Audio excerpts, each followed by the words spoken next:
Esther, chapitre 5. Le troisième jour, Esther mit ses vêtements royaux et se présenta dans la cour intérieure de la maison du roi, devant la maison du roi. Le roi était assis sur son trône royal dans la maison royale, en face de l'entrée de la maison. Lorsque le roi vit la reine Esther debout dans la cour, elle trouva grâce à ses yeux, et le roi tendit à Esther le sceptre d'or qu'il tenait à la main. Esther s'approcha et toucha le bout du sceptre. Le roi lui dit, « Qu'as-tu, reine Esther, et que demandes-tu?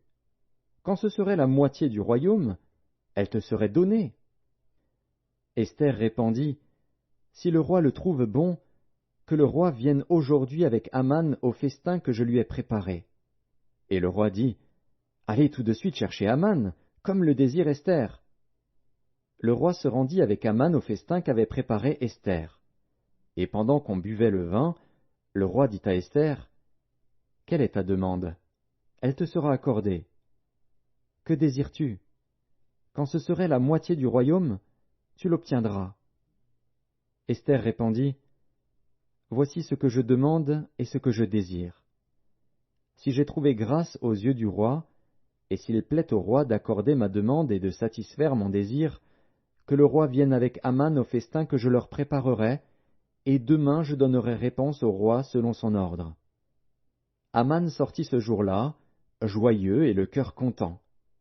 Mais lorsqu'il vit, à la porte du roi, Mardochée qui ne se levait ni ne se remuait devant lui, il fut rempli de colère contre Mardochée. Il sut néanmoins se contenir, et il alla chez lui. Puis il envoya chercher ses amis et Zeresh, sa femme.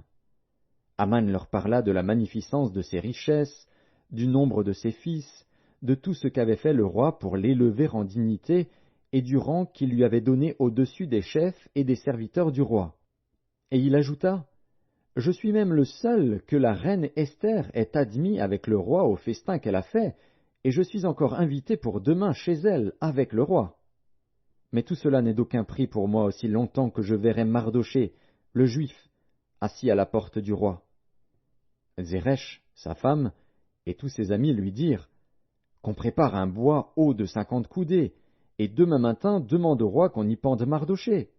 Puis tu iras joyeux au festin avec le roi. » Cet avis plut à Aman, et il fit préparer le bois.